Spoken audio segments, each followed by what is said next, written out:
Start. तो कल हमने W3 स्कूल्स वाले पे किया था, आज हम यहाँ पे इसी में जाओगे तो यहाँ पे एक ओरेकल का कंपाइलर मिलेगा। ओरेकल, इसमें कहाँ गया ओरेकल वाला compiler? SQL light and online free SQL करके है। फ्री एसक्यूएल, ये ओरेकल फ्री एसक्यूएल आपको मिल जाएगा। ठीक है, तो इस पे आप अपना प्रैक्टिस आगे कंटिन्यू कर सकते हो। अब इस प्लेटफॉर्म का एडवांटेज ये है कि यहाँ पे आपको बहुत सारे डेटाबेस मिल जाते हैं आपस में, जो रिकनेक्टेड डेटाबेस है वो यहाँ पे आपको मिल जाएंगे। तो इसमें आप अपनी प्रैक्टिस को थोड़े से ब्रॉडर पर्सपेक्टिव पे लेके जा सकते हो। तो इसमें जो सबसे ज्यादा हम यूज करते हैं ये ह्यूमन रिसोर्स वाला यूज करते हैं। ठीक है, यहाँ पे हमारे पास बहुत सारी टेबल्स हैं, कंट्री की टेबल है, डिपार्टमेंट टेबल है, एम्प्लॉय टेबल है, जॉब्स की टेबल है। ठीक है, तो यहाँ पे अब हम देखते हैं कि हम कैसे अपनी जो भी अभी तक हमने सेलेक्ट क्वेरी ही पढ़ी है ना, तो सेलेक्ट क्वेरी को हम कैसे यूज करेंगे। तो हमने यहाँ पे दिया सेलेक्ट स्टार और यहाँ पे हमने दिया फ्रॉम। ठीक है, अब यहाँ पे हमारे पास इतनी सारी टेबल्स हैं। ठीक है, अब ये चूंकि यहाँ पे अलग अलग स्कीमा है। ठीक है, यहाँ पे आप देखो ये एकेडमिक का स्कीमा है, ये एनालिटिक्स का स्कीमा है। ठीक है, ये कस्टमर ऑर्डर्स का है। तो ये अलग अलग स्कीमा यहाँ पे बने हुए हैं। तो अब ये डिपेंड करता है कि हम यहाँ पे कौन से स्कीमा को हम यूज करेंगे। ठीक है, तो अब हम यहाँ पे एचआर स्कीमा यूज करने वाले हैं। तो चूंकि अलग अलग स्कीमास पे हम वर्क कर रहे हैं तो यहाँ पे फिर हमें क्या करना होगा, हमें स्कीमा का नाम साथ में देना होगा कि कौन, ये टेबल कौन से स्कीमा से बिलोंग कर रही है। तो अगर हम यहाँ पे सिंपली टेबल का नाम दे देते हैं, यहाँ पे हमने दिया एम्प्लॉइज।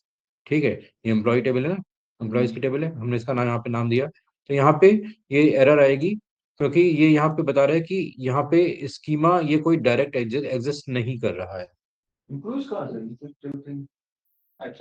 एचआर डॉट एम्प्लॉय है ना, तो एम्प्लॉय नहीं दे सकते, एचआर भी देना पड़ता ठीक है, तो यहाँ पे ये दिखा रहा है कि ये यहाँ पे ये टेबल एग्जिस्ट नहीं कर रही है, तो हमें यहाँ पे साथ में इसके स्कीमा का नाम देना होगा। तो ये HR डॉट, ये हमारा स्कीमा है, HR स्कीमा है। अब यहाँ पे एग्जीक्यूट कराओगे तो इसने यहाँ पे पूरी टेबल दे दी। ये मेरा सिस्टम है ना। है। मैंने लॉग इन किया है ना सबने। यहाँ पे इसमें लॉगिन भी होता है, साइन आउट कर देते तो नहीं आएगा, मैं दिक्कत हो रही है, हटा देते हैं। नहीं नहीं, वो फिर में आया नहीं। ऐसे तो बहुत नहीं ना, लेकिन मेरा के साथ नहीं हम नहीं हटा दिया, अब नहीं आएगा। अब देखो सेलेक्ट दिखा दो सर। स्टार मेरे को फ्रॉम दो। एम्प्लॉइज। ठीक है, अब देखो नहीं आएगा मेरा नाम, हट गया। हाँ बढ़िया, अब अच्छा लग रहा है। ठीक है,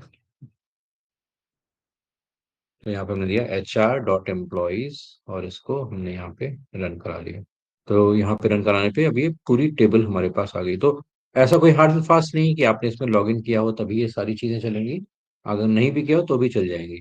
ठीक है, अभी यहाँ पे जो भी आउटपुट है यहाँ पे फैसिलिटी है कि आप इसको डाउनलोड भी कर सकते हो। तो आप इसको इसी डेटा को जेसन फॉर्मेट में, CSV फॉर्मेट में, टेक्स्ट फॉर्मेट में आप यहाँ पे डाउनलोड करके अलग बाहर भी लेके जा सकते हो। तो यहाँ पे अगर आप CSV डाउनलोड करोगे, CSV डाउनलोड होके आ गई, या अलग से इसको टेबल में खोल सकते हो आप इसको। ठीक है, मैं इस पर पिन पॉइंट। हाँ इसको अपने स्किल पे इम्पोर्ट भी कर सकते हो। ठीक है, सर एक और बताओ। इसमें बताने जैसा है क्या, सिर्फ यहाँ पे डाउनलोड लिखा ओके हुआ है, ओके ओके। डाउनलोड पे क्लिक ठीक करो, है। मिल गया। ठीक है, यहाँ पे और भी दूसरे ऑप्शंस भी अवेलेबल है, जैसे यहाँ पे स्क्रिप्ट आउटपुट है, या जो बड़ी स्क्रिप्ट्स के लिए आउटपुट है, या एक्सप्लेनेशन पेन है। हम यहाँ पे कौन कौन सी क्वेरी आपने एग्जीक्यूट कराई है वो यहाँ पे आ रहा है। तो पहले देखो हमने सेलेक्ट स्टार फ्रॉम एम्प्लॉयज कराई थी, फिर दूसरी हमने select star from HR employees कराई थी। आप इनको यहाँ पे अगर फिर से डालना चाहते हो, कोई प्रीवियस स्टेटमेंट कॉपी करना चाहते हो तो आप यहाँ पे डाल सकते हो। तो जैसे यहाँ पे हमने हमें यही जो क्वेरी ऊपर लिखी है हम ये फिर से कॉपी करना चाहते हैं, तो यहाँ पे इंसर्ट इनटू एडिटर, तो देखो वही क्वेरी फिर से यहाँ पे लिख के आ गई नीचे। तो जैसे कोई भी पुरानी क्वेरी आपने यहाँ पे एनवायरमेंट में एग्जीक्यूट कराई है और आपको उसको यहाँ पे फिर से डालना है, तो आप यहाँ से उसकी हिस्ट्री से जाके यहाँ पे डाल सकते हो। यहाँ पे इसका ये वर्जन है कि आप कौन से वर्जन को यूज करना चाहते हो। तो यहाँ पे सारे डेटाबेस को यूज करना चाहते हो। ठीक है, तो सारे डेटाबेस में यहाँ पे देखो ये वर्ड वर्ड का डेटा ये एक्स्ट्रा आ जाता है, ये पुराना डेटा है, वर्ड पॉपुलेशन का डेटा है। अगर केवल 23 आई यूज करोगे, और ये वर्ल्ड के पॉपुलेशन का बहुत सारा डेटा है यहाँ पे, इसको आप यूज कर सकते हो ऑल डीबीज में, ठीक है। 23 AI में आओगे तो 23 AI में ये वर्ड वाला डेटा यहाँ पे अभी आ गया।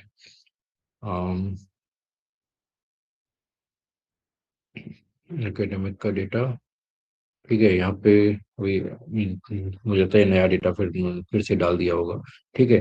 इसी तरह से लेगेसी डेटा सिस्टम में जाओगे तो यहाँ पे भी लेगेसी डेटा सिस्टम में कुछ एक्स्ट्रा फाइल्स मिल जाती हैं, लेकिन इनका कोई सच यहाँ पे इम्पोर्टेंस नहीं है आपके सीखने के पर्पज से।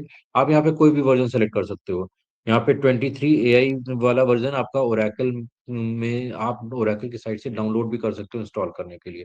यहाँ पे आप सर्च करोगे ओरेकल 23 AI डाउनलोड, यहाँ पे करोगे डाउनलोड फॉर विंडोज, तो आप इसको अपने सिस्टम में लोकल में भी डाउनलोड करके यूज कर सकते हो, ठीक है। तो आप अपने सिस्टम को एक सर्वर बना सकते हो और उसमें इसको यूज कर सकते हो, ठीक है। सो ये जनरल एनवायरमेंटल चीजें हैं, आप जैसा भी चाहो इनको यहाँ पे यूज करके लेके आ सकते हो। हमारा जो मेन काम पड़ेगा वो यही है कि हमें यहाँ पे क्वेरी लिखनी है और यहाँ पे हम उसका आउटपुट आएगा या एरर आएगी, तो मेन काम हमारा यहीं पे पड़ेगा। बाकी चीजें सेकेंडरी हैं, वो इन्वायरमेंटल चीजें हैं, ठीक है। यहाँ पे ऊपर कुछ ऑप्शंस हैं, जैसे यहाँ पे आपको रन, पूरे स्क्रिप्ट रन का ऑप्शन है या सेलेक्टेड रन का ऑप्शन है, तो आप यहाँ पे यूज कर सकते हो। तो यहाँ पे आप कंट्रोल+Enter करके भी रन करा सकते हो। अगर आप मैक में काम कर रहे हो तो मैक में जो कमांड विंडो है, कमांड+Enter कर सकते हो, ठीक है। फिर यहाँ पे ये वाला ऑप्शन आता है कि यहाँ पे स्टेप बाय स्टेप आप एक्सप्लेन करने का ऑप्शन है, तो आप इसको यूज कर सकते हो, ठीक है। एडिटर का कंटेंट है, आपको डाउनलोड करना है तो आप इसको यहाँ पे डाउनलोड करके एसक्यूएल फाइल में लेके जा सकते हो। तो यहाँ पे ये देखो, ये अलग से जो फाइल है ये डाउनलोड होके आ गई, आप इसको नोट कर सकते हो। यहाँ पे जैसे नोट पैड में हम लेके आ गए, तो यहाँ पे जो भी हमने क्वेरी लिखी है उसकी अलग से एक एसक्यूएल फाइल बन के आ गई, तो आप इस एसक्यूएल फाइल को डायरेक्ट यूज भी कर सकते हो, ठीक है। तो जैसे मैं कोड कॉपी करके भेजता हूँ, आपको अपना डेटा सेव करके रखना है तो आप इस तरह से डाउनलोड करके सेव करके रख सकते हो, ठीक है। फिर यहाँ पे फॉन्ट है, फॉन्ट अगर आप किसी चीज में कन्वर्ट करना चाहते हो या कुछ डिलीट करना चाहते हो तो ये सारी चीजें आप यहाँ पे यूज कर सकते हो, ठीक है। कोई डाउट? ये यहाँ पे वर्जनिंग का सिलेक्शन आप यहाँ पे भी कर सकते हो, बाकी सच कोई इसमें है। क्या वर्जन से बिल्कुल ये ओरेकल के अलग अलग वर्जन है। मतलब अलग अलग फीचर भी हाँ, तो नए नए फीचर अपडेट होते हैं तो उसमें एसक्यूएल एक बहुत छोटा सा हिस्सा है। मतलब एसक्यूएल की अगर हम बात करें तो एसक्यूएल ओवरऑल ओरेकल जितनी भी सर्विसेज प्रोवाइड कराता है उसका शायद 1 या 2% ही है, इससे ज्यादा नहीं है, अच्छा। ठीक है। तो जो भी उसने रिलीज किया होगा, अब एसक्यूएल के पर्पस पर्सपेक्टिव से वो रिलीज नहीं कर सकता क्योंकि एसक्यूएल कोई और गवर्न करता है, ठीक है। एसक्यूएल की ओनरशिप किसी एक कंपनी के पास नहीं है, एसक्यूएल की ओनरशिप एएनएसआई स्टैंडर्ड के पास है, ठीक है। वो बताइए। अमेरिकन नेशनल स्टैंडर्ड इंस्टीट्यूट, यहाँ पे अभी वर्कशीट है। वर्कशीट के साथ में आप ऊपर देखोगे तो यहाँ पे लाइब्रेरी दी हुई है, ठीक है। इस लाइब्रेरी पे जाके आप यहाँ पे और भी चीजें देख सकते हो, बहुत सारी चीजें हैं, जैसे एसक्यूएल मैक्रोज की लाइब्रेरी है, एसक्यूएल को आप रीयूजेबल कैसे बनाओगे, ठीक है। ज्वाइनिंग टेबल के ट्यूटोरियल्स वगैरह हैं, वो यहाँ पे आप इन कम्युनिटीज को ज्वाइन करके आप इनसे भी बहुत सारी चीजें सीख सकते हो, ठीक है। अब जैसे यहाँ पे डेवलपर्स के लिए डेटाबेस को मर्ज कैसे करेंगे, वो सारी चीजें आप यहाँ पे देख सकते हो, ठीक है। टेबल फंक्शंस वगैरह हैं, उनको कैसे यूज करो, तो वो ये सारी कम्युनिटी फंक्शंस हैं, इनको आप एक्सप्लोर कर सकते हो जैसे भी आपकी नीड हो। मतलब एक बहुत वाइड इन्वायरमेंट यहाँ पे ये प्रोवाइड कराता है, जिसको आप एक्सप्लोर कर सकते हो। It's not just about SQL, it's about overall Oracle, ठीक है। शशांक कुछ पूछ रहे हो?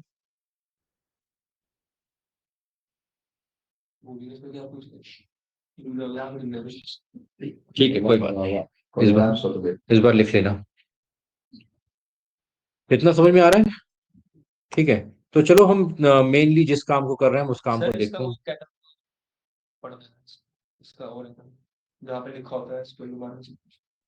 हाँ, आप सर्च कर सकते हो, मिल जाएगा कैटलॉग। आप यहाँ पे लाइब्रेरीज में देखोगे तो यहाँ पे भी आपको काफी चीजें मिल जाएंगी, लाइब्रेरी। कमाल से कैसे क्या है कैसे यूज करते हैं यहाँ पे देखो अलग अलग चीजों के लिए अलग अलग चीजें हैं, यहाँ ट्यूटोरियल्स अवेलेबल हैं, आप देख सकते हो। यहाँ पे माई फर्स्ट ट्यूटोरियल करके एक यहाँ पे है, तो उसको आप सर्च करके देख सकते हो। हाँ, लोगों ने डाल रखे हैं अपने अपनी चीजें, तो यहाँ पे इन्होंने को कोड डाला हुआ है, तो कोड में सिर्फ सिंपली यही डाला हुआ है। ठीक है, तो एक ये कमांड भी बहुत बहुत पॉपुलर होता है, सेलेक्ट वन फ्रॉम डुअल। मैं इसको एग्जीक्यूट कराता हूँ आपको select फिर। कौन है, कैसे कर select one from do हाँ, ये सेलेक्ट स्टार फ्रॉम डुअल भी एक होता है। तो डुअल क्या होता है, dummy। एक डमी टेबल होती है। ठीक है, तो डमी टेबल के थ्रू वो करते हैं। अगर यहाँ पे वन कर दोगे तो यहाँ पे सिंपली इसने वन को प्रिंट करा दिया है। ठीक है, तो जब भी हमें कोई ऐसा कैलकुलेशन प्रिंट कराना होता है जो हमारे किसी टेबल में एग्जिस्ट नहीं कर रहा, सपोज हमें 2x3 कराना है। ठीक है, तो यहाँ पे हमने कराया है, तो ये देखो 12x3, यहाँ पे 36 आ गया तो बैंक मतलब ये हुआ कैसे है। क्या, बिना कुछ टेबल में डमी रहता है, मतलब एक ब्लैंक डमी स्पेसेस को भरता है। डमी एग्जीक्यूशन, जहां पे आपको कोई ऐसा एग्जीक्यूशन, टेस्ट एग्जीक्यूशन करा के देखना है जहां पे कोई टेबल एग्जिस्ट नहीं कर रही है। अच्छा। वैसे 12x3 हमने कराया है। 12x3 ना 12 किसी टेबल में, ना 3 किसी टेबल में है, हम्म। ना 36 किसी टेबल में है, लेकिन हमें कैलकुलेशन करा के देखना है। हमारे पास और कोई प्लेटफॉर्म अवेलेबल नहीं है, कैलकुलेटर भी नहीं है, एक्सेल भी नहीं है, और ये ओरेकल अवेलेबल है। सिंपली एक क्वेरी टाइप करो, देख लो। अच्छा, ड्यूल डाल करना, हाँ। ड्यूल उसका कोड वर्ड है। हाँ, डिवाइड ड्यूल कुछ भी करना तो मल्टीपल ऐसे काम कुछ कर। भी कर सकते हो, कोई भी ऑपरेशन, अर्थमेटिक ऑपरेशन करा के देख सकते हो, तो यहाँ पे। सिर्फ अर्थमेटिक हो। हाँ, तो 56 डिवाइडेड बाई 8। ठीक है। ठीक है, तो यहाँ पे आप कुछ भी कैलकुलेशन है वो करा के देख सकते हो। यहाँ पे अगर हम 5 भी कर दें तो यहाँ पे मल्टीपल्स में आ जाएगा वो। ठीक है, 11.2 आ गया। ठीक है, तो ये कैलकुलेशन आप यहाँ पे करा के देख सकते हो। इसके अलावा और भी बहुत सारे ट्यूटोरियल आपको इसमें मिल जाएंगे। ट्यूटोरियल लाइक जैसे कुछ बेसिक लेवल का मैं देख लेता हूँ जो आपको समझ में भी आए। अम, हमारे तो इसके साथ तो कैलकुलेटर बन रहा है, कैलकुलेटर वाला काम कर सकता है ड्यूल, हम्म। है ना। हम्म।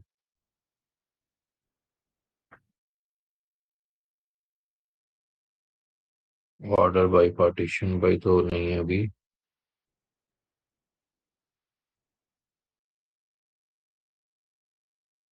कोई बेसिक लेवल का दिखाई दे तो मैं एक बार फिल्टर बाय।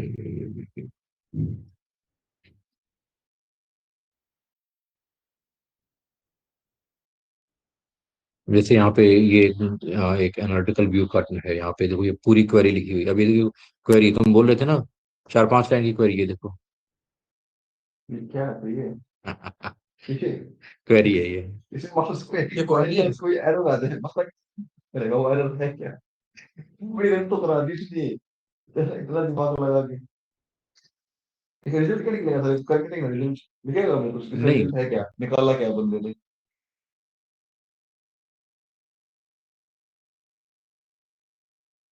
अब इसमें इसने कौन सी टेबल यूज की है, ये देखना पड़ेगा ना। सर एक हम्म। सेकंड, सर ये आपने भी बताया था सर, रन हम्म। स्क्रिप्ट का मतलब क्या रहता हम्म। है, रन स्क्रिप्ट का।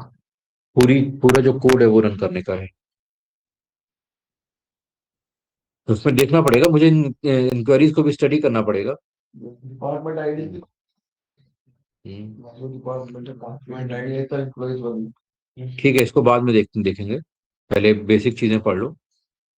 ठीक है, तो मेरा मतलब एक आपको मैं पूरा एनवायरनमेंट दिखा रहा हूँ कि एनवायरनमेंट में बहुत सारी चीजें अवेलेबल है। जो आप पढ़ रहे हो that is just 1% of overall scenario. ठीक है, और यही 1% अगर आपने सीख लिया ना, तो भी जॉब लग जाएगी बड़े आराम से। इतना बहुत है सर, डेटा एनालिस्ट के, हम्म। डेटा एनालिस्ट के इतना बहुत एंट्री लेवल पे इतना बहुत है। जो जो 4-5 चीजें आप पढ़ रहे हो, एक्सेल है, सीक्वल है, पावर बीआई है, पाइथन है, अगर आपने इतनी चीजों को ही कमांड में लेके आ गए तो आराम से अच्छी जॉब लग जाएगी। ठीक है, ये पूरा अगर आप उसको देखोगे तो ये बहुत बड़ा एक वास्ट सी है। ठीक है, अगर उसमें से थोड़ी थोड़ी चीजें भी आपने निकाल के पढ़ ली तो आपको बहुत सारे इसमें बेनिफिट मिलेंगे। और फिर जैसे जैसे आगे बढ़ते जाओगे अपने आप चीजें सीखते जाओगे। जैसे what I have done is, जब मैंने एंट्री की थी तो मुझे चूंकि कंप्यूटर बैकग्राउंड था तो डेटाबेस पढ़ाई हुआ था, तो एसक्यूएल आती थी और एक्सेल आती थी और कुछ नहीं आता था। इसके अलावा मेरी पूरी प्रोग्रामिंग साइट थी। तो जब डेटा डेटा एनालिस्ट में मैंने एंट्री करी तो मुझे केवल एक्सेल और एसक्यूएल ही आती थी। लेकिन तब वो जमाना था कि तब अब तब इतनी बहुत तब सारी डेटा एनालिसिस के बारे में कोई जानता ही नहीं था। ये चीजें बहुत जाती हैं, दोनों चीजें, है। ये दोनों चीजें जो आपने पढ़ रखी थी हाँ। बहुत हो गई हैं उस टाइम पे था। नहीं, उस टाइम के लिए बहुत नहीं थी, लेकिन उस टाइम पे जो पॉपुलर टूल्स थे तब ये पाइथन इतना नहीं आया था। सैस के बारे में मैंने सैस सीखी थी सबसे पहले, बीइंग डेटा एनालिस्ट कंपनी में जाके। तो जब मैंने पढ़ा था, तो इन टूल्स के बारे में या डेटा एनालिसिस के बारे में कोई ज्यादा जानता नहीं था। तो वहां पे उस टाइम पे रिक्वायरमेंट जब आती तो रिक्वायरमेंट क्या आती थी कि एक्सेल आना चाहिए और सीक्वल आना चाहिए। उस टाइम पे यही रिक्वायरमेंट थी। अब जैसे जैसे एरा बढ़ा है, 15 साल हो गए तो टूल्स बहुत सारे हो गए हैं। फिर 2017-18 के बाद क्लाउड इंट्रोड्यूस होना शुरू हुआ।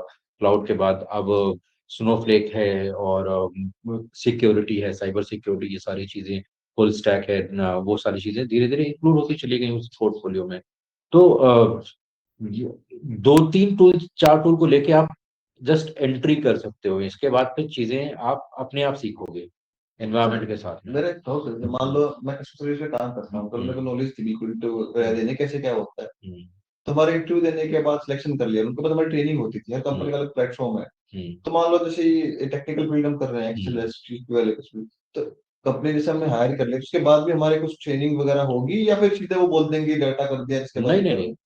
पहले बकायदा ट्रेनिंग होती है, और उनके ट्रेनिंग उधर भी मॉड्यूल्स सिखाते हैं सर कंपनी में? हर हर जगह सिखाते हैं। किसी भी कंपनी में जाओगे, इवन आपको अगर 10 साल का एक्सपीरियंस भी हो गया फिर भी आप किसी कंपनी में जाओगे तो उसके बाद भी 3 से 4 महीने का एक प्रोबेशन पीरियड देते हैं आपको। वो प्रोबेशन पीरियड इसलिए होता है कि जिसमें आप चीजों को, नई चीजों को सीखोगे। अच्छा, मतलब ये चीज हाँ। सिखाएंगे ना वैक्सीन सब। में भी, बेसिक से कि ये मैं डेटा, ये मेरे को ये काम करना पड़ेगा ये। देखो, कॉर्पोरेट वर्ल्ड की सबसे अच्छी खूबसूरती ही यही है। वहाँ पे एक कोलैबोरेटिव एनवायरनमेंट होता है। वहाँ पे ये नहीं होगा कि बस पहुंच गए और ये पकड़ो काम, ये फाइल करो। हाँ मतलब हाँ। यही वो था ना वो कि वो चीज नहीं होती सर है। ऐसे डेटा हाँ। एनालिस्ट रोल है सर, तो जरूरी है कि सर सारे स्किल्स पे एक साथ काम करना, वैसा नहीं कि एक परफेक्ट डोमेन दे सकते हैं ना, कुछ आपको पावर बीआई भी करना है या फिर एक्सेल भी करना है, ऐसा भी होता है ना? द वेरी फर्स्ट थिंग, मैं किसी भी ट्रेनिंग में बताता हूँ, वेरी फर्स्ट थिंग आपको, बीइंग अ सक्सेसफुल प्रोफेशनल, आपको क्या चाहिए होता है? डेजिग्नेशन, हैंड्स ऑन प्रैक्टिस, और हैवी प्रैक्टिस और काम सीखना। दो चीजें। पहली, जो कुछ आपने सीवी में लिखा हुआ है, क्या आप वो चीजें जानते हो? ओके। ठीक है, पहली चीज। और दूसरी चीज होती है कि अगर आपने, चलो जानते हो वो ठीक है, क्या आप उनको एक्सप्लेन कर पाते हो? Means communication. ये दो चीजें बहुत इंपॉर्टेंट है। ठीक है, अगर ये दो चीजें आती हैं तो कंपनी स्टार्टिंग लेवल पे बहुत आसानी से ले लेती है। इसी भी एक्सप्लेन कर दिया था प्रॉपर तरीके से हाँ। वगैरह भी। ओके। ठीक है। तो जैसे कल ही मेरे पास एक सीवी आया था, और उसने, वो फ्रेश, उसने बीटेक कर रखा है। अब उसने सब कुछ डाल रखा। उसने एक्सेल भी डाल रखा, पाइथन भी डाल रखा, रिएक्ट भी डाल रखा, नोड जेएस भी डाल रखा, और एचटीएमएल भी है, जावास्क्रिप्ट भी आती है उसको। फिर उसने पाइथन भी डाल रखा है, आर भी डाल रखा है, और जावा भी डाल रखा है, सी प्लस प्लस भी डाल रखा है। फिर इसके बाद फिर उसने विजुअलाइजेशन में 6 अलग अलग टूल डाल दिए। फिर उसने क्लाउड में 3 अलग अलग फ्रेमवर्क डाल दिए। फ्रेशर है वो। और मैं उसका सीवी देख के मैं चौंक गया कि यार, मैं तो इतना तो मुझे नहीं आता है। हाँ, मैं करके बैठ। ठीक है। अब जब मैंने उसको पूछना शुरू किया, बेसिक बेसिक चीजें, ऐसा नहीं कि मैंने कोई बहुत बड़ी चीज पूछी हो। क्या पूछा था सर आपने? उसने मशीन लर्निंग डाला हुआ था, तो मैंने पूछ दिया कि हमें डेटा क्वालिटी चेक करनी है, तो डेटा क्वालिटी चेक करने के लिए हम मीन मीडियन मोड में क्या प्रेफर करेंगे? सिंपल सा क्वेश्चन। क्वालिटी कंफ्यूज हो गया। मीन करेंगे सर? कंफ्यूज हो गया वो। सेम क्वेश्चन है, सिर्फ मीन इतने क्वेश्चन में कंफ्यूज हो गया। कह रहे हैं कि मोड हम उसमें, जब जब ज्यादा डेटा हो तो हम मोड यूज करेंगे, कम डेटा हो तो उसमें हम एक्सट्रीम वैल्यू चेक करेंगे। आंसर वेग आंसर। उसने डाल रखा कि मशीन लर्निंग पूरी मुझे आती है, मशीन लर्निंग में 40 एल्गोरिदम है। तो क्या होता है कि बीइंग अ फ्रेशर या बीइंग अ स्टार्टर, या एक एक दो साल में जब आप एक्सपीरियंस लेते हो, तो एक्सपीरियंस लिमिटेड होता है, लेकिन बंदा दिखाने की कोशिश करता है कि मुझे सब कुछ सब आता कुछ है। आता है, पैसे पैसे अगर मिलते हैं आपने ये दिखाने की कोशिश की सब कुछ आता है, तो फंस जाओगे आप, तो कुछ नहीं मिलेगा। इंटरव्यू के पास तो खुला मैदान है, वो कहीं भी पूछ सकता है। हाँ हाँ बिल्कुल सही आप। ठीक है। So do not focus on everything, focus on few things that matters to you. Yes, right, sir. ठीक है, स्ट्रेटेजी वाइज अगर जाओगे तो सक्सेसफुल होगे। अगर ये दिखाने की कोशिश करोगे मुझे सब कुछ आता है, तो इंडस्ट्री में बहुत बड़े बड़े धुरंधर बैठे हुए हैं। बिल्कुल इंटरव्यू जो ले रहा है वो बंदा वैसे ही एक्सपीरियंस दे रहा हो तो सामने वाले भी तो बैंड वैसे ही बजा देगा भाई। और उसने दो अलग अलग प्रोजेक्ट डाल रखे, कर्तव्य टेक्नोलॉजीज पे के साथ में काम किया, और उसमें अपने प्रोजेक्ट में चार लाइनें डाल रखी हैं। अब चार लाइन में, एक लाइन में उसने पाइथन यूज किया है, एक लाइन में उसने वो क्या यूज किया है, AWS यूज किया हुआ है, एक लाइन में उसने गिटहब को डाला हुआ है। AWS करता है, क्लाउड कंप्यूटिंग होती है। अच्छा। तो उसने चार लाइन में चार अलग अलग चीजें डाली हुई है, देख के ही समझ में आ रहा है कि इसने कुछ नहीं किया है इसमें। इंटरव्यू पागल कर किस जॉब रोल के दिया था सर? वो डेटा साइंटिस्ट के लिए आया था। Sir as a fresher data scientist तो वैसे भी हायर नहीं होते ना, एक्सपीरियंस बंदा हायर होता है उसको। वो सही बात है, लेकिन ये चीज आपको समझना जरूरी है। अब वो जहां जहां से, जिस एनवायरमेंट से होके आया, वहां पे उसको यही बताया गया कि भाई तुझे ये भी आना चाहिए, ये भी आना चाहिए, ये भी आना चाहिए। नहीं आना चाहिए भाई, हमें हमें नहीं चाहिए, हमें सुपरमैन नहीं चाहिए।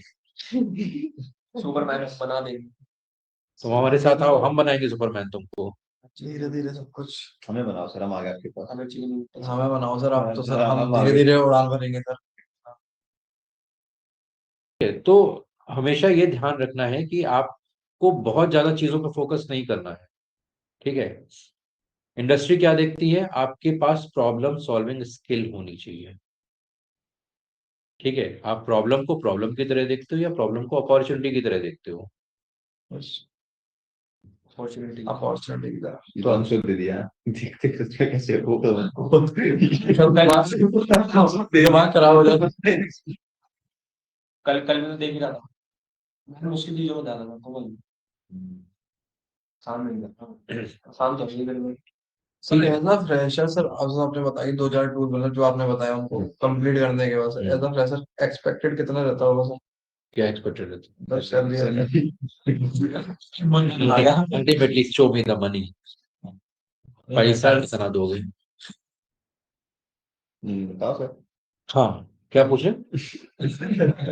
एवरेज पैकेज अब नहीं बोल रहा था मैं, अंधा का आंसर मिलेगा मेरे को। देखो, ऐसा होता है। सर रिकॉर्डिंग चल रही है। हाँ कोई बात नहीं, सीख, जो जो सुनेगा वो सीखेगा। जो उसने देखो, ऐसा होता है, कंपनी, जब आप इंटरव्यू के लिए जाते हैं ना, तो आपके माइंड माइंड में क्या चल रहा है, आपके माइंड में पैसा चल रहा है या आपके माइंड में ग्रोथ चल रही है। ग्रोथ। ठीक है, दोनों चीजें मैटर करती हैं। अब इसमें दोनों तरीके के मिक्स व्यूज होते हैं। जैसे मान लो, अम, आपने आप इंटरव्यूअर के पास गए, और इंटरव्यूअर ने पूछा कि तुम्हें कितने कितने पैसे चाहिए या कितनी सैलरी एक्सपेक्ट कर रहे हो। तो अब बीइंग अ फ्रेशर, ज्यादातर लोगों का आंसर पता है क्या होता है? क्या होता है? As per company norms. अरे सर, मुझे पैसे से चिंता नहीं, मुझे सीखना है। ठीक है, ये रिस्पॉन्स होता है। लेकिन सबको ये भी पता है कि ये रिस्पॉन्स 100% झूठ है। झूठ है। हाँ, ये इंटरव्यूअर भी जानता है, तुम खुद भी जानते हो। किंतु सारी बात पता है उसके से निकला। ठीक है, उसने भी स्टार्ट किया हुआ पर डे बंदों से मिल रहा है भाई अलग अलग। सही बात है। ठीक है। तो ये चीज, तो वहां पे आपको साउंड क्या करना है, वो साउंड करना है जो झूठ भी ना हो और जो बियॉन्ड एक्सपेक्टेशन भी ना हो। मैं ठीक है, अभी जितने विधि में तो ये बोलता हूँ as per company norms I am ready, जो भी कंपनी के रिगार्डिंग जो होगा बजट। तो इसमें जो एक फेयर रिस्पॉन्स होता है, वो ये होता है कि sir, I I believe that I have the skills to perform the duties for the company, and based on that, whatever the industry standards are, company norms नहीं। कंपनी नॉर्म्स, कंपनी तो अपनी norms कभी भी change कर सकती है। हाँ sir, सही है। ठीक है, कंपनी तो कहेगी कि भाई अभी ये ओपनिंग है, अब मेरे पास ओपनिंग नहीं है, अब हम केवल इंटर्नशिप करेंगे, बताओ इंटर्नशिप पे हम तुमको 5,000 रुपये महीने पे करेंगे, करने को तैयार हो? नहीं करता है, सही है। तो कंपनी के नॉर्म्स कभी भी चेंज हो सकते हैं, so you don't have to go on company norms, you have to always convince him कि इंडस्ट्री स्टैंडर्ड क्या है।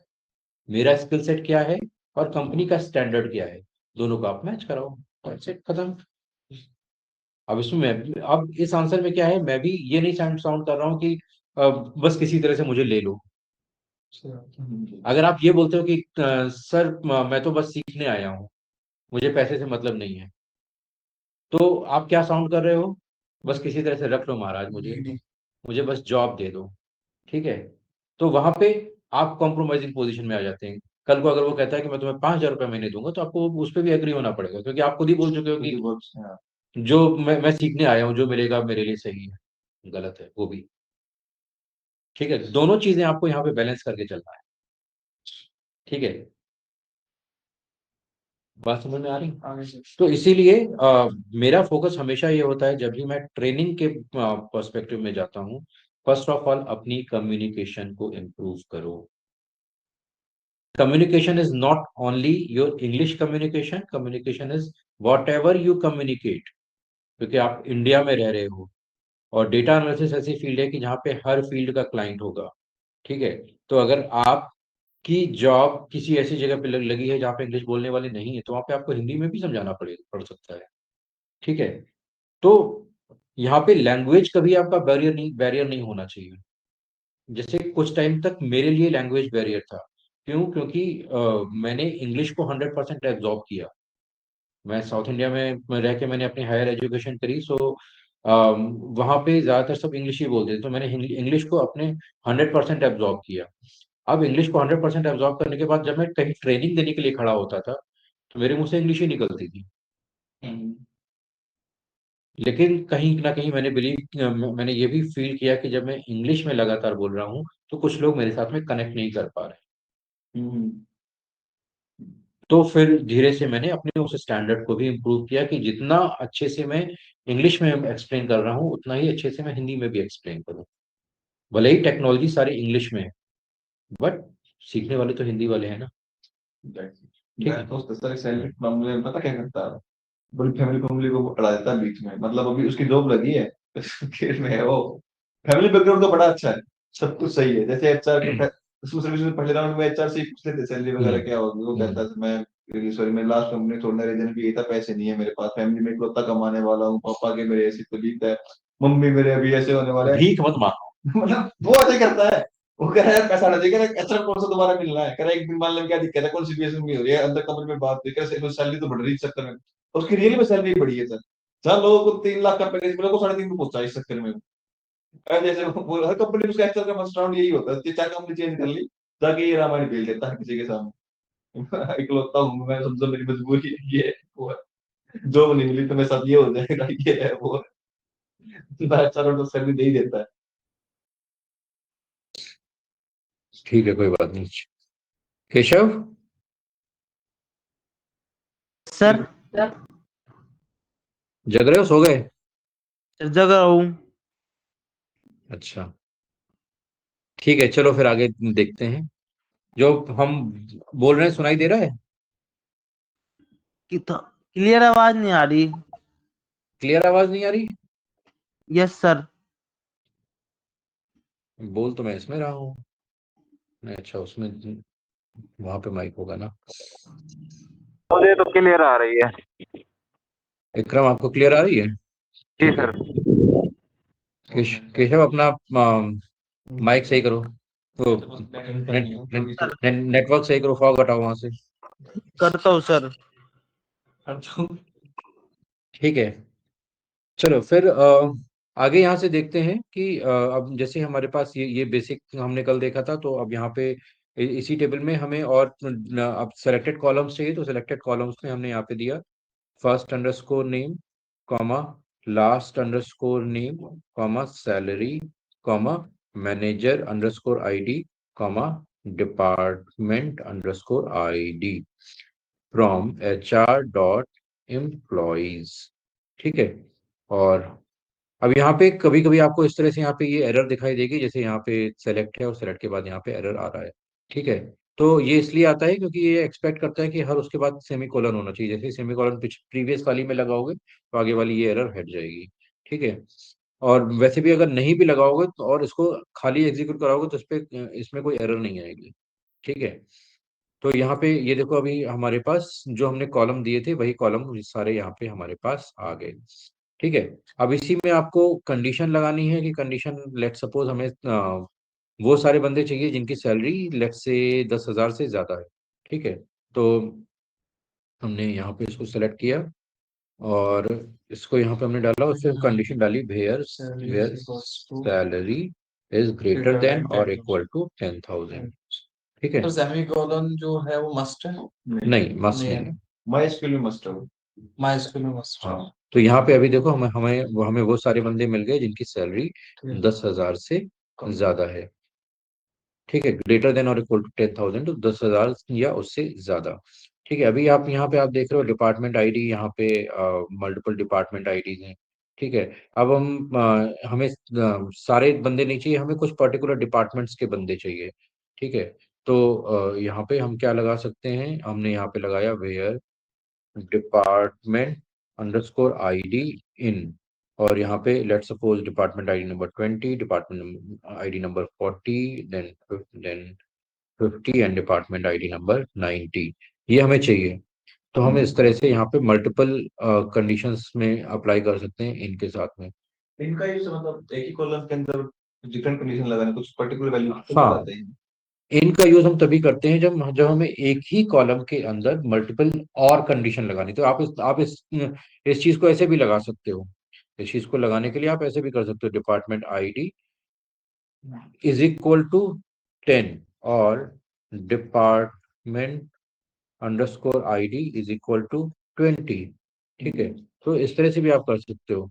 और department ID is equal to 40 और department ID is equal to 90। ठीक है, इस तरह से भी आप कर सकते हो। सेम चीज सेम आउटपुट पर करेगा, इसमें कोई ज्यादा डिफरेंस नहीं होगा आउटपुट में।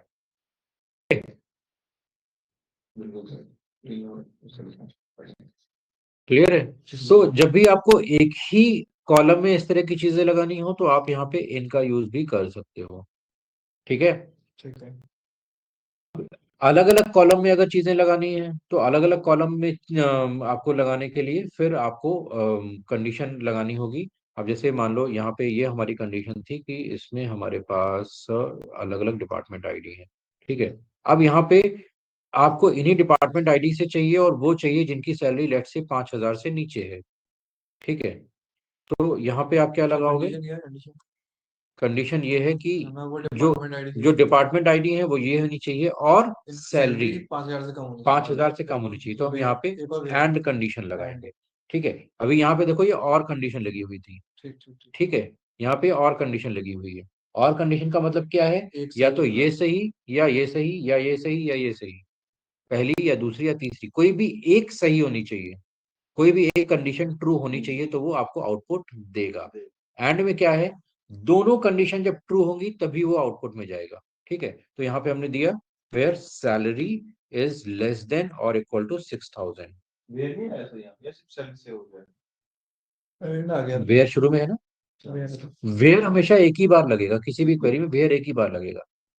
ठीक है। अब उसमें आप जितनी कंडीशंस कंबाइन करना चाहते हो आप वहां पे कंबाइन कर सकते हो। ठीक है। तो यहाँ पे अब देखो, 5,000 से नीचे वाले सारे आ गए। ठीक है। अब यही चीज अगर आपको यहाँ पे लगानी है तो आप कैसे लगाओगे? अगर यही चीज यहाँ पे भी लगानी है तो आप कैसे लगाओगे? पहली पहले इन सबको एक ब्रैकेट में डालोगे। ये एक कंडीशन ये हुई। ठीक है। फिर and salary is less than और इक्वल टू 6,000। ठीक है। तो ये भी वही वही क्वेरी है जो हमने ऊपर लगाई है, बस हमने वहां पे इनको यूज कर लिया है और यहाँ पे हमने और को अलग अलग यूज किया है। यहाँ पे भी आपको वही आउटपुट आएगा। ठीक है। क्लियर है? Any doubt? ये चीज समझ में आ रही है सबको? तो इस तरह से आप यहाँ पे मल्टीपल कंडीशंस को ज्वाइन करके एक साथ में अप्लाई कर सकते हो। ठीक है। अभी मान लो आपके पास कोई ऐसी कंडीशन आती है जहाँ पे आपको पूरा पूरा डेटा नहीं पता है, प्रोबेबल डेटा पता है। ठीक है। मान लो आपको पता है कि जो जिस भी बंदे को आप सर्च करो उसका जो नाम है वो जेनी से स्टार्ट होता है, जेन से स्टार्ट होता है, जेनी से जो भी स्टार्ट होता है, पूरा नाम नहीं पता है, ना फर्स्ट नेम पता है ना लास्ट नेम पता है, ठीक है, अप्रोक्सीमेट पता है। तो वहां पे क्या करेंगे, हम वहां पे वाइल्ड कार्ड कैरेक्टर्स को लेके आते हैं। तो वाइल्ड कार्ड कैरेक्टर्स, वाइल्ड नहीं, वाइल्ड कार्ड कैरेक्टर्स क्या होते हैं, यहाँ पे हम यूज करते हैं परसेंट। एक्सट्रैक्ट भी तो होता है ना सर, परसेंटेज के आगे होता है। इसमें सिर्फ परसेंटेज ही सर। इसमें परसेंटेज है, हाँ, ठीक है। लाइक के सर वो ठीक है, यहाँ पे हम लाइक यूज करेंगे, मतलब पूरा पूरा। तो हम एग्जैक्ट सर्च करना है तो हम इक्वल टू लगाएंगे, लेकिन एग्जैक्ट हमें नहीं पता है तो हम इंग्लिश की तरह कैसे, इंग्लिश में कैसे यूज करते हो, just like, just like, right. So वही चीज आप यहाँ पे यूज करो, लाइक के साथ में हम यहाँ पे परसेंटेज यूज करेंगे, ठीक है। तो वो कैसे लगाएंगे, so let's say select first underscore name comma last underscore name comma salary, ये तीन ही चीजें ले लेते हैं, ठीक है। चलो डिपार्टमेंट आईडी भी ले सकते हैं, डिपार्टमेंट अंडरस्कोर आईडी हमने ले लिया, और यहाँ पे दिया from HR dot employees where first underscore name, and यहाँ पे हमने दे दिया लाइक, ठीक है। और अब ये नाम लेट्स सपोज जेनी से शुरू हो रहा है, हमने जेन यहाँ पे नाम दिया, अब यहाँ पे परसेंटेज डाल दिया। अब जेन के बाद जो कुछ भी होगा वो सारा डेटा यहाँ पे आ जाएगा, ठीक है। तो हमने यहाँ पे इसको डाला, तो देखो जेन के नाम से, जेनिफर के नाम से दो बंदे हैं, दोनों आ गए, ठीक है। Excuse me sir. हाँ जी केशव। सर ये परसेंट के साइन जो आपने लगाई से क्या होता है? परसेंटेज साइन क्या होता है कि अब यहाँ पे क्या करेगा कि जब वो देखेगा कोई भी ऐसी स्ट्रिंग जो स्टार्टिंग जेन से हो रही है यस। और बाद में उसके कुछ भी एग्जिस्ट कर रहा हो, ठीक है। अब मान लो हम यहाँ पे केवल जे लगा देते हैं, हमने केवल जे लगा दिया, तो अब वो सारे नाम सर्च करेगा जो सिर्फ जे से स्टार्ट हो रहे हो, ठीक है। हमने यहाँ पे इसको एग्जीक्यूट कराओगे तो अभी देखो जितने नाम जे से स्टार्ट हो रहे हैं सारे आ गए यहाँ पे। सर अगर बाद का चाहिए होता तो परसेंटेज के बाद लगा देते, हाँ, और बीच का तो परसेंटेज और परसेंटेज, बीच का परसेंटेज, ठीक है। यही चीज आपको मान लो आपको यहाँ पे देखना है कि उसके नाम के लास्ट में सपोज ए आ रहा है, ठीक है, लास्ट में ए आ रहा है, ठीक है। तो हम यहाँ पे डालेंगे, यहाँ पे वेयर फर्स्ट नेम लाइक, और यहाँ पे परसेंटेज पहले, हमें लास्ट का सर्च करना है तो परसेंटेज ए, ठीक है, ये हमने यहाँ पे दे दिया। ए में जितने भी लास्ट में तो होंगे ए वाले जितने भी लास्ट के हैं सब आ गए, देखो। बढ़ के 7 तक देगा। हाँ, जितना आप लिखोगे वो एग्जैक्ट आएगा, उसके अलावा जो कुछ है वो आ जाएगा, ठीक है। अब यहाँ पे जैसे हमने ए की जगह कैपिटल ए कर दिया लेट सपोज, ठीक है, तो क्या होगा, यहाँ पे कुछ भी नहीं आया, देख रहे हो। तो ये जो लाइक के साथ में जो भी कुछ आप सर्च कर रहे हो ये केस सेंसिटिव है, ठीक है। एनीथिंग, ठीक है, क्लियर है। तो यहाँ पे बस ध्यान रखना है, anything you search with like is case sensitive, ठीक है। ये केस सेंसिटिव है, आपको ध्यान रखना होगा कि उसका केस प्रॉपर होना चाहिए, ठीक है। इतना क्लियर है, ठीक है। यही चीज अगर आपको कहीं बीच में सर्च करनी है तो बीच में भी सर्च कर सकते हो। तो लेट सपोज यहाँ पे हमने दिया यही चीज हम उठा लेते हैं, और यहाँ पे हमने बीच में डबल ई होना चाहिए, लेट से आगे कुछ भी हो सकता है पीछे कुछ भी हो सकता है, बीच में डबल ई होना चाहिए, ठीक है। तो हमने यहाँ पे दिया बीच में डबल ई, ठीक है। या यहाँ पे हम इसको चलो लास्ट नेम कर लेते हैं, लास्ट अंडरस्कोर नेम, और यहाँ पे हमने एन कर लिया, बीच में ए एन होना चाहिए सर। हम्म, ठीक है। तो अब देखो यहाँ पे ध्यान दो, यहाँ पे हमने क्या किया हुआ है, अगर आप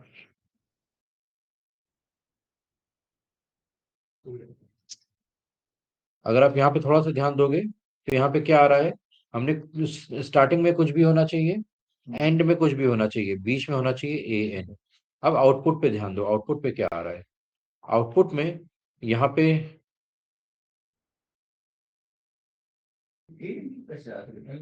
हाँ तो क्या यहाँ में यहाँ पे ये देखो, ये ए एन यहाँ पे आ रहा है, ठीक है, लास्ट नेम में।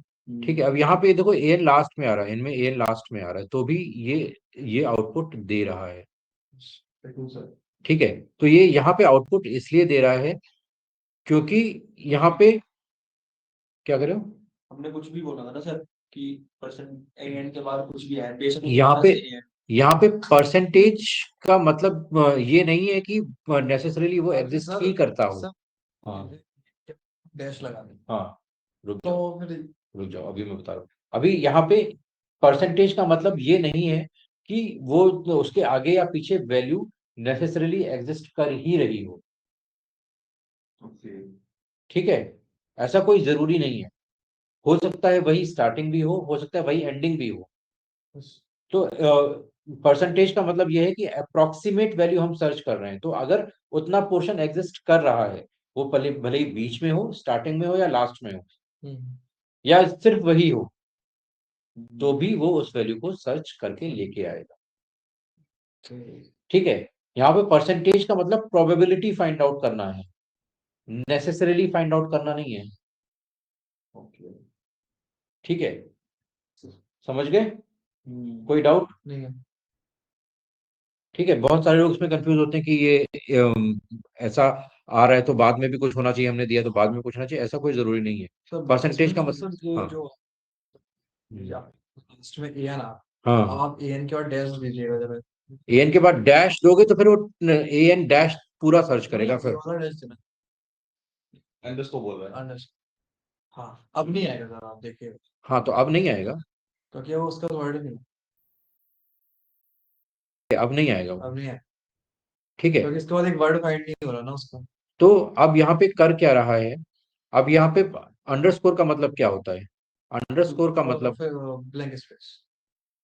अंडरस्कोर का मतलब होता है कि अ, इसके बाद एटलीस्ट उसके बाद ये एक करेक्टर ही एग्जिस्ट होना चाहिए, इससे ज्यादा नहीं होना चाहिए या इससे कम नहीं होना चाहिए। ठीक है, तो वाइल्ड कार्ड करेक्टर में जो दूसरा करेक्टर आता है, वाइल्ड कार्ड कैरेक्टर्स, इसमें लाइक के साथ में अंडरस्कोर। ठीक है, अंडरस्कोर, ठीक है, ये अंडरस्कोर होता है। ये अंडरस्कोर क्यों होता है, it searches just one character. ठीक है, उसके बाद एग्जैक्टली एक ही करेक्टर होना चाहिए। ठीक है, तो अब यहाँ पे देखो, जब जो भी यहाँ पे आंसर आ रहे हैं इसमें ए एन के बाद जस्ट जी है, यहाँ पे एन के बाद जस्ट टी है, यहाँ पे एन के बाद जस्ट डी है, यहाँ पे एन के बाद जस्ट टी है। ठीक है? समझ गए, इसको ये बाद में होना चाहिए, पहले ये क्वेरी। ठीक है, तो यहाँ पे अगर परसेंटेज है तो उसका मतलब है कि प्रोबेबिलिटी हम फाइंड आउट करेगा, अगर है तो ठीक है, नहीं है तो कोई बात नहीं उसके बाद। लेकिन अगर आपने अंडरस्कोर दिया है तो यहाँ पे आप जितने अंडरस्कोर दोगे उसके बाद उतने करेक्टर एग्जिस्ट करने चाहिए। अब मैंने सपोज यहाँ पे अगर 2 अंडरस्कोर दे दिए तो यहाँ पे वही आएंगे जिनके जिनमें ए एन के बाद 2 करेक्टर होंगे। देखो आउटपुट पे ए एन के बाद 2 करेक्टर हैं। ठीक है, क्लियर है, तो ये दोनों वाइल्ड कार्ड करेक्टर आपको इसी तरह से यूज करने हैं। तो अंडरस्कोर रिप्रेजेंट करता है आखिरी परसेंटेज लगाने की जरूरत नहीं है सर। आखिरी परसेंटेज लगाने की जरूरत नहीं है। नहीं, आखिरी परसेंटेज का मतलब फिर आप बता रहे हो ना कि यहाँ पे ए एन के बाद 2 करेक्टर हैं, इसके बाद भी कुछ हो सकता है। ठीक है, तो अगर आप यहाँ पे लास्ट में परसेंटेज लगा देते हो तो और वैल्यूज आ जाएंगी। हैं, हाँ मैंने कॉपी किया है उसको। ठीक है, यहाँ पे अब अगर हम यहाँ पे परसेंटेज लगा देते हैं तो अब देखो क्या आ रहा है, यहाँ पे ए एन के बाद पहले 2 करेक्टर, उसके बाद कुछ है तो मतलब नहीं है। ठीक है, डिफेंस में आ गया था। ठीक है, तो परसेंटेज अगर अगर सिर्फ यहाँ पे 2 है, तो ये देखो लैंड्री नहीं आएगा, ठीक है, फिलन टेकर नहीं आएगा, सिर्फ बंदा आएगा यहाँ पे, अमित बंदा, ठीक है। तो यहाँ पे अगर सिर्फ 2 कैरेक्टर हमने दिए हुए हैं, तो यहाँ पे आप देखो सिर्फ यही आ रहा है, क्योंकि एग्जैक्टली 2 कैरेक्टर ही सर्च कर रहा है वो। लेकिन अगर यहाँ पे इसके बाद हम परसेंटेज लगाते हैं, तो पहले वो एन सर्च करेगा, एन के बाद सर्च करेगा कि जहां जहां पे एन के बाद एग्जैक्टली 2 कैरेक्टर हैं, और उसके बाद फिर कुछ है नहीं है मैटर नहीं करता। क्लियर, समझ में आ गया वाइल्ड कार्ड कैरेक्टर्स में? तो ये छोटी छोटी सर्चिंग टेक्निक्स होती हैं जिसके थ्रू आप अपने डेटा को एफिशिएंटली सर्च कर सकते हो।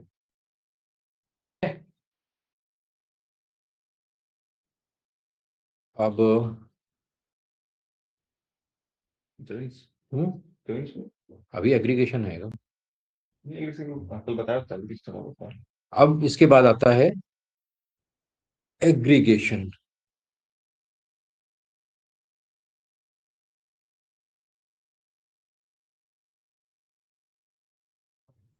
ठीक है, एग्रीगेशन क्या होता है? जब भी हमें अपने डेटा में सम, काउंट, मीन, मैक्स और एवरेज, ये सारी चीजें निकालनी होती हैं, तो वो हम एग्रीगेशन में काउंट करते हैं। ठीक है, तो कल जैसे हमने डिस्कस किया था, काउंट को डिस्कस किया था, तो अब जैसे हम यहाँ पे हमें डिपार्टमेंट, अब ये हमारे पास पूरी टेबल है। Let's say select star from HR dot employees. ठीक है, ये हमारे पास पूरी टेबल है, इसको हमने यहाँ पे एग्जीक्यूट कराया। अब इसमें आप देख रहे हो कि यहाँ पे बहुत सारी डिपार्टमेंट आईडीज हैं या मैनेजर आईडी है। तो अब अलग अलग डिपार्टमेंट में यहाँ पे टोटल 107 बंदे हैं, तो हर डिपार्टमेंट में कितने बंदे काम कर रहे हैं हमें ये फाइंड आउट करना है। ठीक है, तो हम कैसे फाइंड आउट करेंगे? Select department ID, comma, count of, यहाँ पे डिपार्टमेंट आईडी दे दो, डिपार्टमेंट अंडरस्कोर आईडी, ठीक है, और फिर फ्रॉम HR डॉट एम्प्लॉइज। ठीक है, और यहाँ पे अब चूंकि हम यहाँ पे डिपार्टमेंट आईडी के बेस पे हम काउंट कर रहे हैं, तो हमें यहाँ पे क्या करना होगा? हमें ग्रुपिंग के लिए देना होगा, एग्रीगेशन के लिए देना होगा कि वो किस पे काउंट करे, तो group by department underscore ID. ठीक है, ये हम यहाँ पे करेंगे, तो यहाँ पे आप देखो हर डिपार्टमेंट में कितने बंदे काम कर रहे हैं, यहाँ पे आपको पता लग गया। ठीक है, क्लियर है? ठीक है, ग्रुप में 2 कॉलम के साथ भी हो सकता है। हो सकता है। कुछ पूछ रहे हैं केशव, इकरम? पर बता दो ये वाला। हाँ, अभी और एग्जांपल कर रहे हैं हम इसमें। बिना ज्वाइन के भी 2 ग्रुप बाय हो सकता है। बिना ज्वाइन के ग्रुप बाय 2 कॉलम हो सकता है। हाँ बिल्कुल हो सकता, नहीं बिना ज्वाइन के नहीं हो सकता। बिना ज्वाइन के नहीं होगा ना। बिना नहीं, ज्वाइन अलग चीज है, ज्वाइन को यहाँ पे क्यों घुसा रहे हो? Group by. ज्वाइन अलग चीज है, ज्वाइन तब यूज होता है जब हम 2 टेबल पे काम कर रहे होते हैं। यहाँ पे दूसरी टेबल तो नहीं है ना, यहाँ पे हम सिर्फ एग्रीगेशन कर रहे हैं, समराइज कर रहे हैं डेटा को। वो भी कह रहे थे ग्रुप बाय इधर एक इस पे कर रहे हैं, तो कोई कंडीशन ना, इसमें 2 कंडीशन लग रही है। हर हैव पेशेंस। ठीक है, तो यहाँ पे अब मान लो यहाँ पे ये डिपार्टमेंट आईडी है ना, डिपार्टमेंट आईडी में हर डिपार्टमेंट में कितने लोग काम कर रहे हैं ये तो हमें पता लग गया। अब हर डिपार्टमेंट में कितनी सैलरी जा रही है ये हमें काउंट करना है। ठीक है, तो यहाँ पे select department underscore ID, comma, salary. ठीक है, अब सैलरी को हमें टोटल चाहिए डिपार्टमेंट वाइज, तो हमने यहाँ पे सम कर दिया सैलरी को। ठीक है, from HR dot employees group by department underscore ID. ठीक है, यहाँ पे हमने डाला, तो यहाँ पे हर डिपार्टमेंट को ओवरऑल कितनी सैलरी जा रही है वो यहाँ पे टोटल होके आ गई। ठीक है, क्लियर है? अब इसी के साथ में अब मान लो हमें यही चीज चाहिए, हमें 2 लेवल पे चाहिए, डिपार्टमेंट आईडी के साथ में हमें मैनेजर मैनेजर के वाइज भी समरी चाहिए। तो पहले हम मैनेजर की समरी अलग से निकालते हैं। ठीक है, select manager underscore ID comma sum of salary. ठीक है, फिर फ्रॉम HR डॉट एम्प्लॉइज और group by manager underscore ID. Sir group by वही होता है ना जो अपन सिलेक्ट करते हैं आईडी हाँ मोस्टली टाइम। हाँ हाँ वही वाले। मैंने ये सोच कमांड में ही बिठा रखा है। हाँ, मेरे लेफ्ट में डालेंगे वही ग्रुप बाय मतलब होगा। हाँ, वही डालेंगे जब हाँ। जो, क्योंकि आप ग्रुपिंग किसी अलग पे कर रहे हो और समराइज किसी और पे कर रहे हो, ऐसा नहीं चलेगा ना। तो जो जो सिलेक्ट करे ना, जैसे हाँ मान लीजिए सर कि हमने दो ले लिए, जैसे मान लीजिए हम्म, मैनेजर आईडी और डिपार्टमेंट आईडी भी ले ली मान लीजिए, हम्म। फिर क्या ग्रुप बाय फिर दोनों में ही होगा? फिर मैं कोई तो पूछ रहा हूँ कि ग्रुप बाय आ रहा हूँ उसमें, अभी अभी डबल पे आ रहा हूँ। तो ये यहाँ पे क्या हुआ, ये जो समराइज हो गया, ये मैनेजर आईडी के बेस पे समराइज हो गया। अब हम दो आईडी पे समराइज करेंगे। ठीक है, सेलेक्ट डिपार्टमेंट अंडरस्कोर आईडी, ये हमारा पहला लेवल है। दूसरे लेवल पे manager underscore ID comma sum of salary from HR dot employees. अब यहाँ पे group by department underscore ID comma manager underscore ID, दो पे हमने यहाँ पे किया। ठीक है, तो अब जब यहाँ पे ये समराइज होके आएगा तो आप देखोगे यहाँ पे, अब देखो, एक ही डिपार्टमेंट में मल्टीपल मैनेजर्स भी हैं, देखो यहाँ पे दिखाई दे रहे हैं। हाँ 60 एक ही डिपार्टमेंट में मल्टीपल मैनेजर्स भी हैं। यहाँ पे देखो 80 डिपार्टमेंट है, इसमें एक दो तीन चार अलग अलग मैनेजर है, सबकी अलग अलग यहाँ पे आई है। अगर हम यहाँ पे दूसरी जगह पे इसको लगाते हैं, सेलेक्ट हम दूसरी जगह पे ये यहीं से कर लेते हैं, ये यहाँ पे डिपार्टमेंट ले लेते हैं, केवल ये वाली उठा लेते हैं।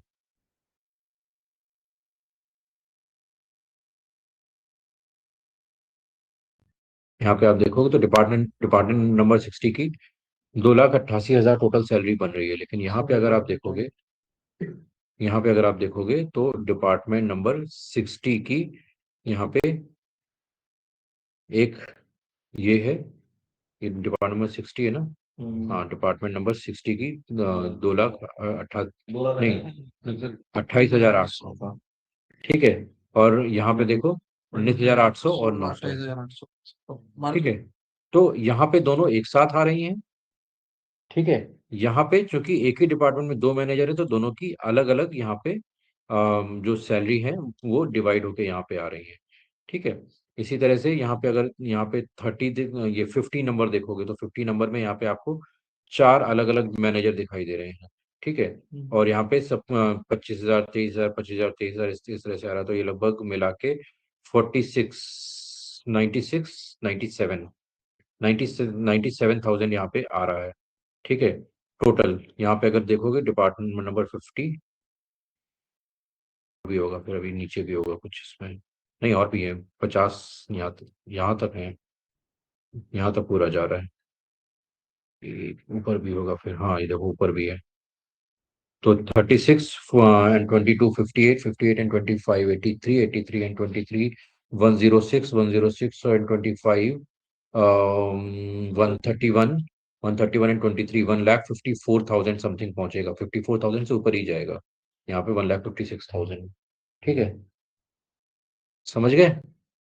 तो जब हमने यहाँ पे दो लेवल पे किया है तो उसने फिर दो लेवल पे उसको डिवाइड भी किया है। Excuse me sir. हाँ जी सर। सर जो ये काउंट वाले एग्रीगेशन है दोबारा बताओगे?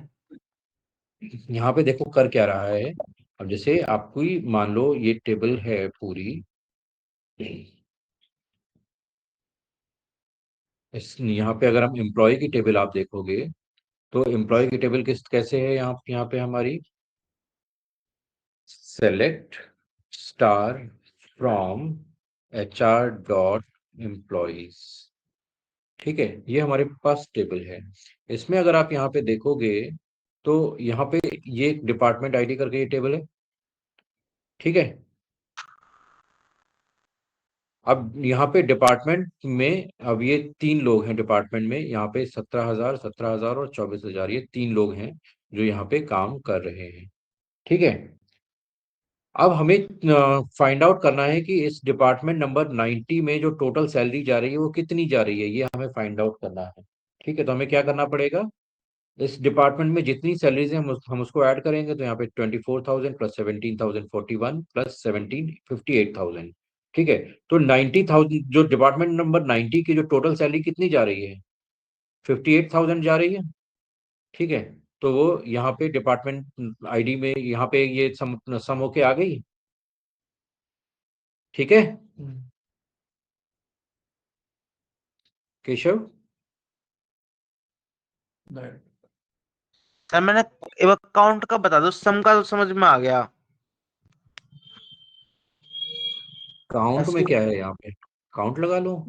सम के अंदर तो सैलरी काउंट, लिखी है कि हमको सैलरी का सम चाहिए, तो हाँ, काउंट के बाद क्या लिखेंगे?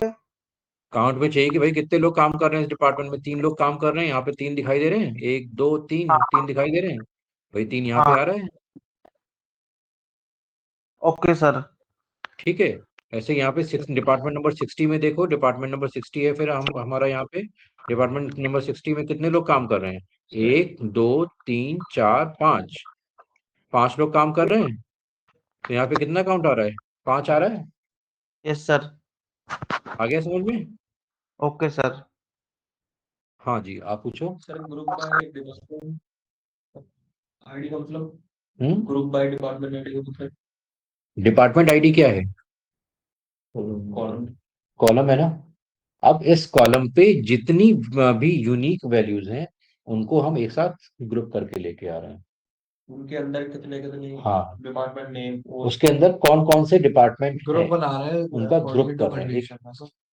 एग्रीगेट बिना ग्रुप बाय काम ही नहीं करेगा। कौन सा बिना एग्रीगेट के ग्रुप बाय काम नहीं होता।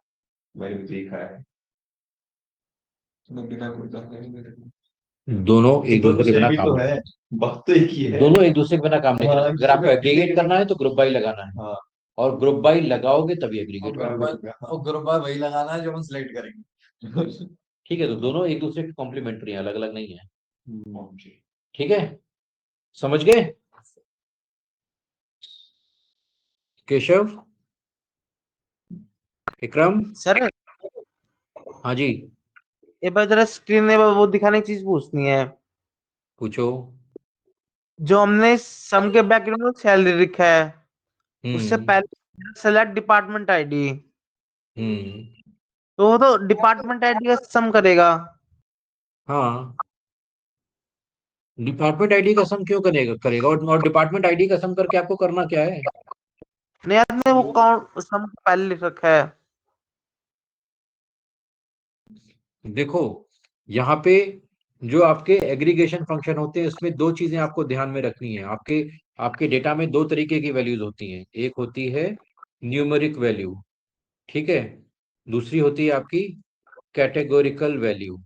ठीक है, अब कैटेगोरिकल वैल्यू आपकी न्यूमेरिक भी हो सकती है एंड नॉन न्यूमेरिक भी हो सकती है। ठीक है, नॉन न्यूमेरिक। ठीक है, अब कैटेगरिकल वैल्यूज क्या होती हैं, न्यूमेरिक तो होती हैं वो वैल्यूज जिन पे आप अर्थमेटिक ऑपरेशन अप्लाई कर पाओ। ठीक है, जिन पे आप अर्थमेटिक ऑपरेशन अप्लाई कर पाओ वो सारी न्यूमेरिक वैल्यू होती हैं। अब नॉन न्यूमेरिक वैल्यूज कौन सी होती हैं, नॉन न्यूमेरिक वैल्यूज कौन सी होती हैं, वर्ड या कोई लेटर। जो वर्ड या लेटर के फॉर्म में होती है। तीसरी होती है कैटेगरिकल। अब कैटेगरिकल आपकी न्यूमेरिक और नॉन न्यूमेरिक दोनों हो सकती हैं। अब जैसे यहाँ पे अगर आप डिपार्टमेंट आईडी देखो या मैनेजर आईडी देखो, ठीक है, तो डिपार्टमेंट आईडी आपको यहाँ पे न्यूमेरिक दिख रही है, मैनेजर आईडी न्यूमेरिक दिख रही है, लेकिन ये न्यूमेरिक नहीं है। ये न्यूमेरिक क्यों नहीं है, क्योंकि आप डिपार्टमेंट आईडी पे कोई भी अर्थमेटिक ऑपरेशन अप्लाई नहीं कर सकते। कर सकते हो, ओके ठीक है। सैलरी पे कर सकते हैं। आप दो दो डिपार्टमेंट आईडी को जोड़ के तीसरी डिपार्टमेंट आईडी क्रिएट कर सकते हो, नहीं कर सकते। नहीं कर सकते। ठीक है, या डिपार्टमेंट आईडी में ऐसा कुछ कर सकते हो कि हम इस डिपार्टमेंट आईडी का 10% निकाल के एक नई डिपार्टमेंट आईडी बना दें। नहीं कर सकते सर, सैलरी का कर सकते हैं। सैलरी में कर सकते हो ना, तो जहां पे भी आप अर्थमेटिक ऑपरेशन अप्लाई कर सकते हो वो सारे न्यूमेरिक वैल्यूज होती हैं। ठीक ओके है, सर। जहां कहीं भी आप अर्थमेटिक ऑपरेशंस अप्लाई नहीं कर सकते, वो चाहे न्यूमेरिक फॉर्म में हो या नॉन न्यूमेरिक फॉर्म में हो, वो कैटेगरिकल वैल्यू होगी। ठीक है, ओके सर। ठीक है। अब यस। जब आप एग्रीगेशन करते हो तो एग्रीगेशन में आपके पास यहाँ पे जो ऑपरेशंस होते हैं, इसमें एक काउंट को छोड़ के बाकी कुछ भी आप कैटेगरिकल वैल्यूज में अप्लाई नहीं कर सकते। ठीक है, तो आप चाहे सम फाइंड आउट करना हो या मीन फाइंड आउट करना हो या मैक्स या या एवरेज फाइंड आउट करना हो या मिनिमम फाइंड आउट करना हो, कुछ भी आपको फाइंड आउट करना हो, वो सारी चीजें आप मीन, ठीक है। तो वो ये सारी चीजें आप न्यूमेरिक वैल्यू पे ही अप्लाई करोगे। तो इसीलिए यहाँ पे ये जो हमने सम अप्लाई किया है, ये हमने सैलरी पे अप्लाई किया है, सम हमने डिपार्टमेंट आईडी पे या मैनेजर आईडी पे अप्लाई नहीं किया है। Okay sir. ठीक है, बाकी सब लोगों को क्लियर है ये कंसेप्ट? ठीक है, तो ये कभी भी क्वेरी में कहीं भी क्वेरी लगाओगे तो आपको सबसे पहले ये फाइंड आउट करना है कि जो आपका जो कॉलम है, ये न्यूमेरिकल कॉलम है या कैटेगोरिकल कॉलम है। ठीक है, ओके। तो आज के लिए हम इतना ही रखते हैं। ठीक है, कल